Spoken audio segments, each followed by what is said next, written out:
Irmãos, nós estamos estudando o livro de 2 Coríntios, né? E estamos no capítulo 11. Ó Senhor Jesus! E o título que a gente viu de último momento aqui, Amar Cristo e a Igreja, exercendo autoridade em vida. Amar Cristo e a Igreja, exercendo autoridade em vida. Irmãos, esse livro de 2 Coríntios, nós já comentamos isso aqui algumas vezes, é um livro que você não vai encontrar muitas palavras, muitas mensagens, nem na internet, principalmente sobre o capítulo 10 e 11. Porque não é um livro de doutrina, de ensinamento. Mas aqui nós temos uma pessoa, né? Tem até um livro que chama A Autobiografia de um Homem no Espírito. Esse é o nome, não é? Por quê? Aqui nós temos o exteriorizar de uma pessoa que vive Cristo e que viu o propósito de Deus. O propósito de Deus qual que é? Cristo e a igreja. Irmãos, isso aqui é tremendo. A igreja é a parte da verdade mais negligenciada no meio cristão. Negligenciada não de propósito, as pessoas não veem. Ontem mesmo eu estava lendo um texto, fui buscar alguma clareza de um versículo na internet. Aí o autor lá fala assim, isso aqui se refere à igreja, entre parênteses, a igreja invisível. Tem alguém invisível aqui? Ó Senhor Jesus, nós somos a igreja do Senhor, amém. Corpo de Cristo. Amém. É exatamente isso aqui que Deus quer, irmãos. O Deus que é Espírito quer se manifestar através do homem. Amém. E aqui nós temos uma pessoa, vamos ler aqui o capítulo 11 de 2 Coríntios, de uma pessoa que mostra para nós o que é um viver no Espírito expressado na sua humanidade. Deus não anula a nossa humanidade. Deus não anula a característica de ninguém. Ele simplesmente faz-nos passar pela morte e ressurreição, mas mantendo as nossas características saudáveis, individuais, e nos colocando como membros do único corpo de Cristo. Irmãos, que maravilha! Deus queria e quer isso. Através de pessoas tão diferentes, com histórias tão distintas, se expressar como uma única igreja, uma única noiva. Aleluia! 11, capítulo 1 ao 6, eu vou ler aqui, os irmãos podem seguir comigo. Quisera eu me suportasseis um pouco mais na minha loucura. Suportai-me, pois, porque zelo por vós, com zelo de Deus, visto que vos tenho preparado para vos apresentar como virgem pura a um só esposo, que é Cristo. Mas receio que, assim como a serpente enganou Eva, com a sua astúcia, assim também seja corrompida a vossa mente, e se aparte da simplicidade e pureza devidas a Cristo. Se na verdade, vindo alguém prega outro Jesus que não temos pregado, ou aceitais espírito diferente que não temos recebido, ou evangelho diferente que não temos abraçado, a esse de boa mente o tolerais. Porque suponho que em nada tenho sido inferior a esses tais apóstolos. E embora seja falto no falar, não sou no conhecimento. Mas em tudo e por todos os modos vos tenho feito conhecer isso. E os outros versículos aqui seguem essa linha. Paulo aqui sendo severo, mas ao mesmo tempo sendo humilde. Como isso é possível, irmão? Sendo determinado, mas se humilhando ao mesmo tempo. Sendo acessível. O que é ter autoridade em vida? É expressar Cristo. É expressar a autoridade de Cristo sendo amado. Ó Senhor Jesus. É como um pai trata um filho, né? Às vezes o filho pede fazer uma coisa e o pai fala assim, não filho, vamos deixar isso para outra oportunidade. Mas ele fala de uma maneira doce. Por quê? Porque ele sabe que aquilo ali não é útil para aquele momento. Ou aquilo deve ser desligado. Nenhum pai adequado fala assim, sai daqui, menino. Ninguém faz isso. Ou se faz, precisa se arrepender. Não é verdade? Ó Senhor Jesus. Então vou fazer um comentário aqui. Ele fala assim, quisera eu me suportais um pouco mais na minha loucura. Suportai-me, pois. Irmãos, isso é autoridade ou não?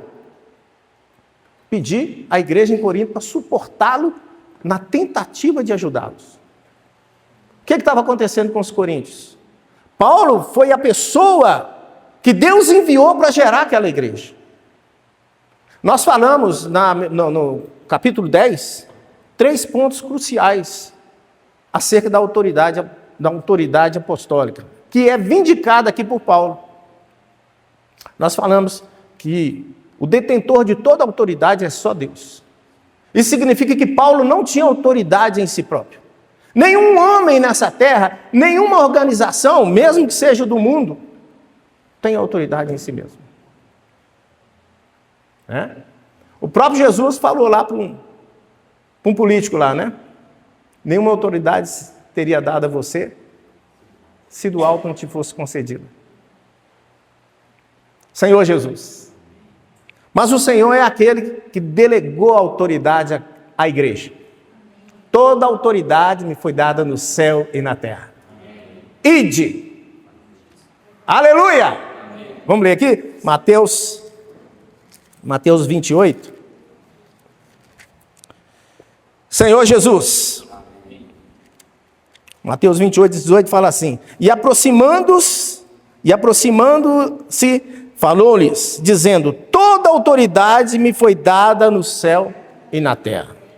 Ide, portanto. Aqui houve uma transmissão. Há uma transmissão de vida e de autoridade em vida. Irmãos, ninguém está aqui porque veio, porque quis. Há uma vida e uma autoridade que nos tirou dos nossos arranjos particulares. Se você olhar para o mundo agora, as pessoas estão andando aí quase que duas. Porque a autoridade das trevas está comandando a terra. Mas aleluia, que o Senhor nos resgatou. Amém. Irmãos, é Jesus que está aqui em nós como corpo de Cristo. Amém. Ele nos deu essa autoridade de abrir a Bíblia e comer e beber do Senhor. Eu nunca desejei ler a Bíblia, mas o Senhor falou assim, você vai ler. Eu vou mostrar para você o sangue que eu derramei na cruz. Quem nos trouxe aqui, irmãos? O Espírito que nos deu vida, que nos dá vida a cada momento. Oh, Senhor Jesus. Então nós vimos que a autoridade toda vem de Deus. E Ele é aquele que delegou a autoridade na sua igreja. Por quê? Há 2 princípios na Bíblia. Cultivar e guardar o jardim. Expressar Deus e exercer domínio por Ele. E aqui está falando, porque zelo por vós com zelo de Deus, visto que vos tenho preparado para vos apresentar como virgem a um só esposo, que é Cristo. Aqui está falando da noiva. Essa noiva, irmãos, que somos nós hoje, ela está recebendo vida, a vida de Deus. E ela está recebendo autoridade em vida. Para quê? Para guardar o jardim. Para guardar o bom depósito que já foi colocado em nós. Quantas vezes nós somos assaltados por propostas indecorosas? Mas há uma autoridade dentro de mim e de você que fala assim, porque decidi firmemente não comer das finas iguarias do rei. Há um rei nessa terra, irmãos, que quer exercer autoridade sobre a igreja, mas a igreja tem um comandante. Ele está dentro de nós. Amém. Há um general em você, irmão. Amém. Não é o Juninho, não. É Cristo. Oh, Senhor Jesus. Irmãos, eu confesso para vocês que eu nunca tive uma experiência com o Senhor tão forte essa semana. O Senhor me virou de cabeça para baixo. Enfim, me jogou para cima. Eu pensei que eu tinha autoridade de escolher o que falar. Não tem. Eu estou falando aqui quase que no improviso. Mas aleluia que eu estou no corpo. Amém. Somos um. Amém. E há muitos profetas no corpo. Amém. Quando um diminui, o outro levanta. Quando um falha, o outro conserta, o outro coopera, o outro preenche a lacuna. Amém. Nós não somos os Nimrodes da vida. Nimrod, ele queria ser um poderoso caçador diante do Senhor. Isso é a religião. Poderoso caçador diante do Senhor. Não dá vida, não, ele suga a vida. Todos nós aqui somos fracos, frágeis e mortais. Por isso invocamos o nome do Senhor. Não dá para ficar nenhum momento sem invocar o nome do Senhor. Oh, Senhor Jesus! Quando somos fracos, é que somos fortes. Irmãos, quando somos fracos, é que somos fortes. Porque nós damos a oportunidade de Deus operar em nós. Oh, Senhor Jesus. Acho que a maior honra de um marido, quando a mulher não pode fazer coisa, eu faço para você. É ou não é? É o Senhor que quer fazer na igreja. Porque a igreja é a parte frágil, mas ela é forte no Senhor. Senhor Jesus.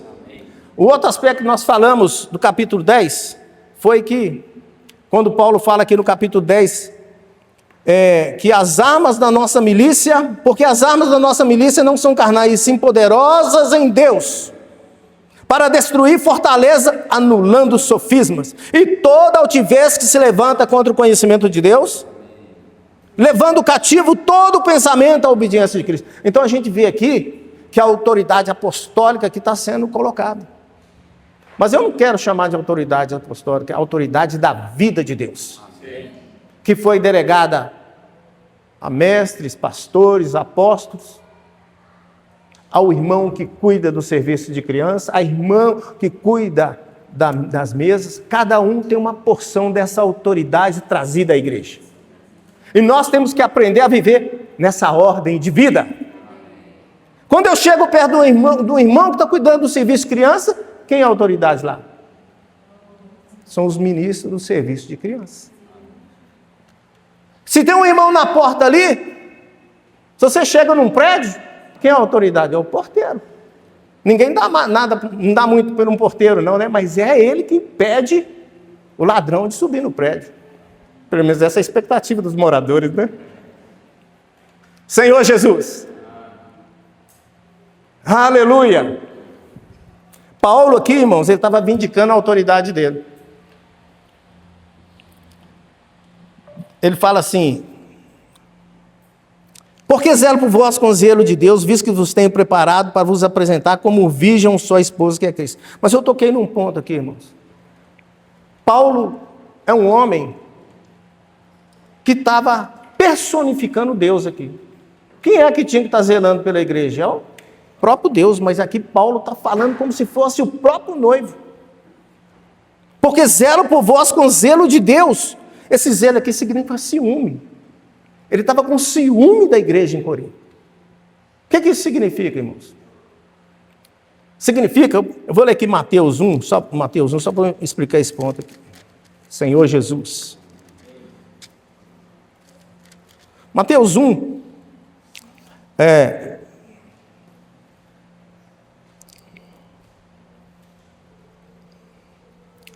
Senhor Jesus.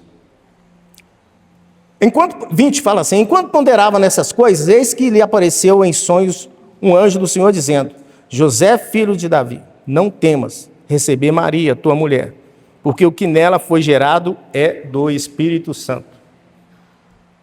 Ela dará à luz a um Salvador, e lhe porás o nome de Jesus, porque ele salvará o seu povo dos pecados dele. Mas olha o que fala o seguinte: eis que a virgem conceberá e dará à luz a um filho, ele será chamado pelo nome de Emanuel, que quer dizer Deus conosco. Então o Senhor não nos chamou simplesmente por causa da redenção. Deus quer se exibir, Ele quer se mostrar no sentido positivo, Ele quer agir como se fosse Deus em nós.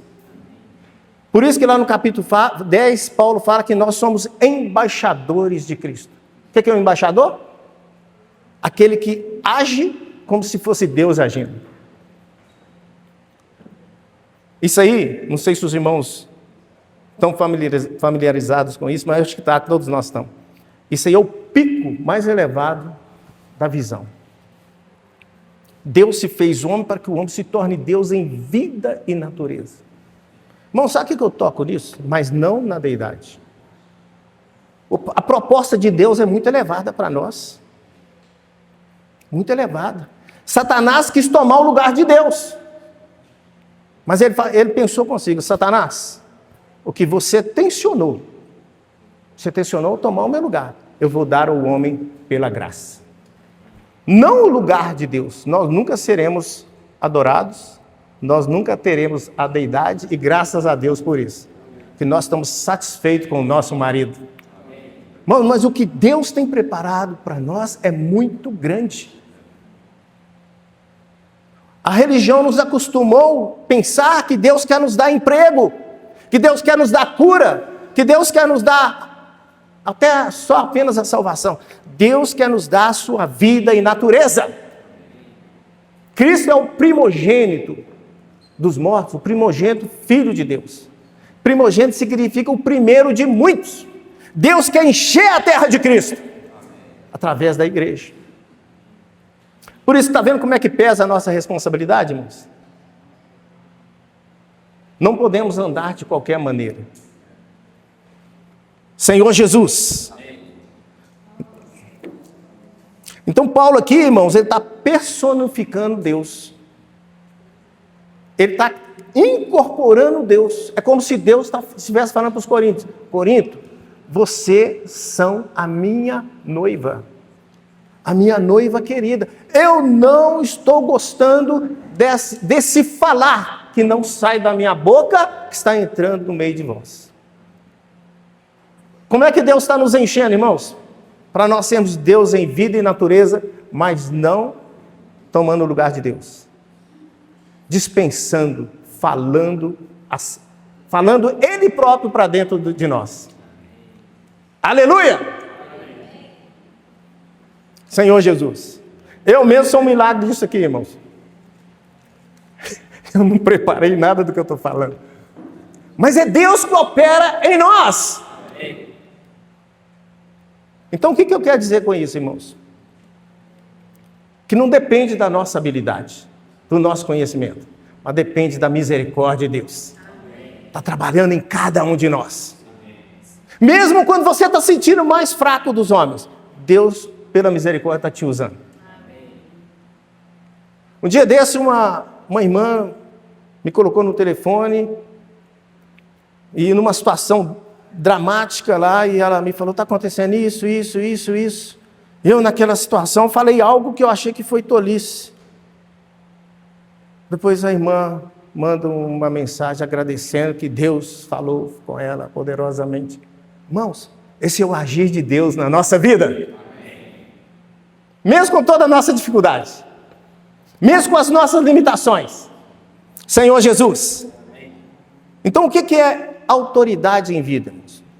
O que eu ia comentar inicialmente, nós sabemos que a Bíblia usa muito o corpo humano, né?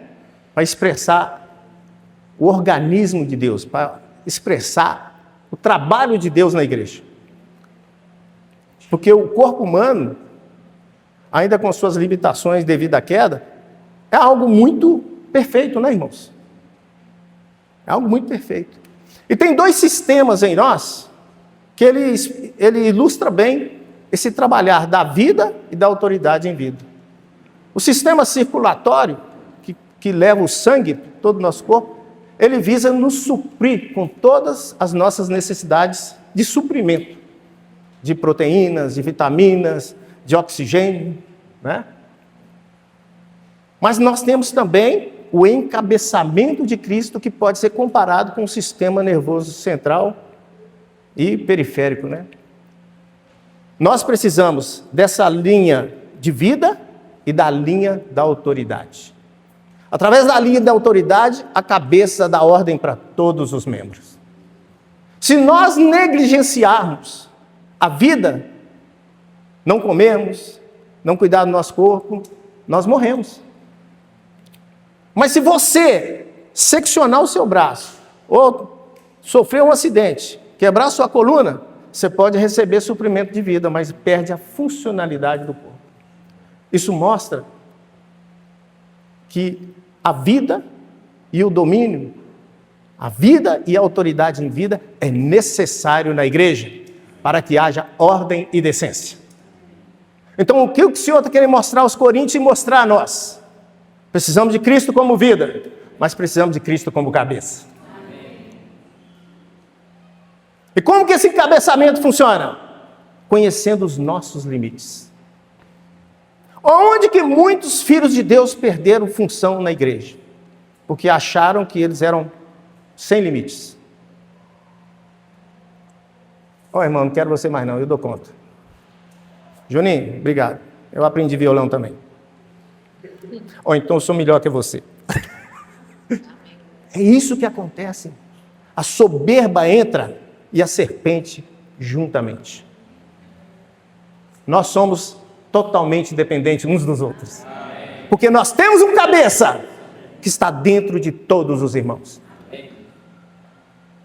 Vocês não estão sabendo, mas eu estou mexendo aqui um dedão do meu pé. Ocultamente, todos os irmãos estão dando realidade à vida da igreja.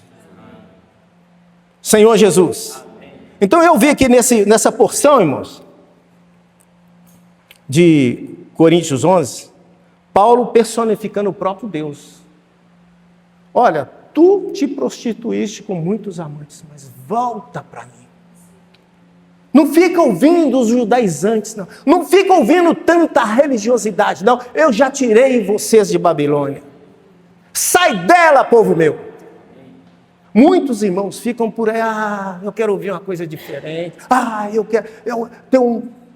Tem um que fala poderosamente. Tem um lugar, irmãos, vamos reconhecer o lugar que Deus nos colocou. A incumbência que Deus nos deu.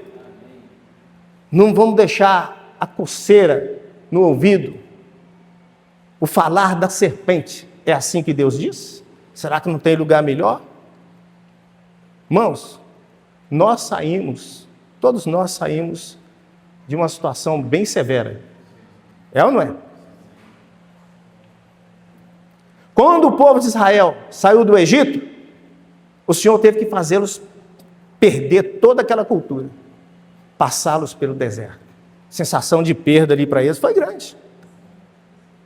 Às vezes nós não temos sensação de perda, mas Deus está cuidando de nós. O mesmo aconteceu quando o povo foi para a Babilônia, pelo aquele castigo que eles tomaram por causa da desobediência. 70 anos depois o Senhor os chamou de volta. Foram apenas aproximadamente 50 mil que subiu para Jerusalém, de 2 milhões de judeus. Quando eles chegaram lá, no pico, em Jerusalém, só tinham os alicerces. Não tinha nada pronto. Não tinha serviço de música. Mas eles cantaram a si mesmo. Eles glorificaram o nome do Senhor. Então vamos crer, irmãos, que mesmo as circunstâncias aparentemente desoladoras que nós passamos, é para o nosso bem. Aleluia!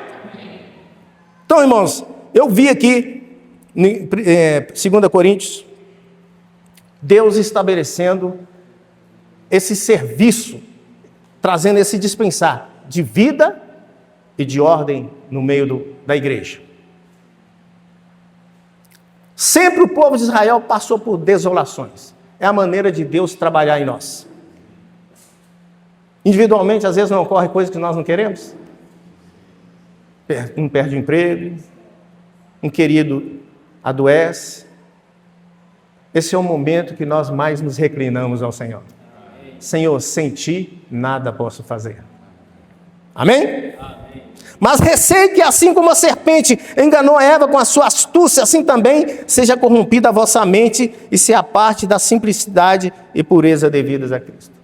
Então a serpente, irmão, está querendo sempre nos levar para aquele prejuízo que ocorreu lá no jardim. Duvidar da palavra de Deus. Fazer você duvidar do seu chamamento. Fazer você duvidar que foi Deus que te resgatou do passado recente e te trouxe para uma nova situação. Amém, amados? Amém. Vamos crer que Deus não erra. Ontem o irmão colocou o título aqui, a inerrância do ministério neotestamentário, que pode ser trocado por quê? Pelo quê? Pela inerrância do Deus que cuida de nós. Amém. O ensinamento dos apóstolos é a grande autoridade, é o grande cuidado que Deus tem com cada um de nós. Não vamos abrir nossos ouvidos para dúvidas, para falar estranho. Porque muitas vezes, irmão, a serpente ela fala a mesma coisa, mas com um espírito diferente. Isto é, se ela tem espírito, né? Acho que não.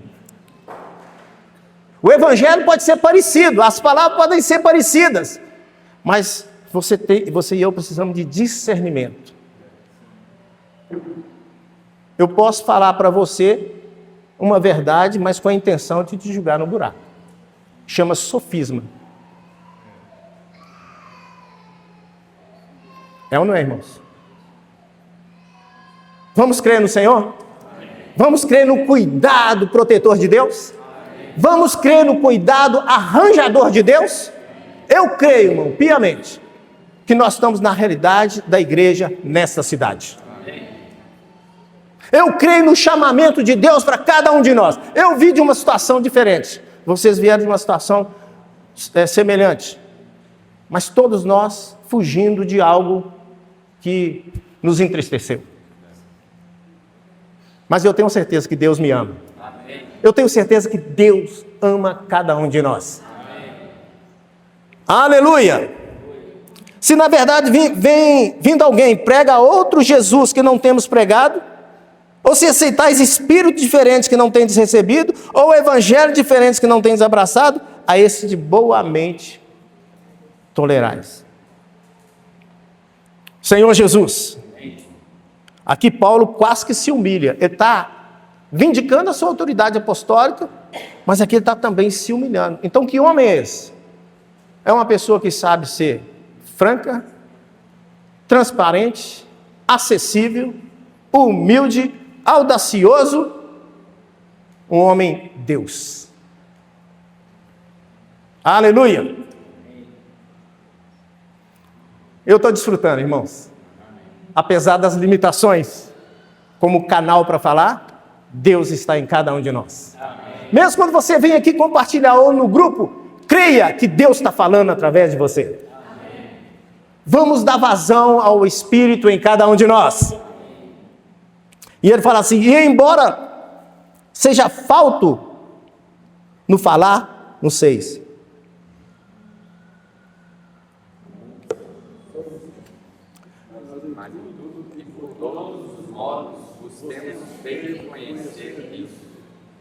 Aqui é fidelidade. Ele tem passado para os coríntios a palavra da verdade, a palavra da realidade. Amém, santos? Amém. Jesus é o nosso Senhor. Amém. Vou parar aqui, irmãos, para a gente compartilhar. Como é que faz? No grupo e sobrar. Vamos compartilhar.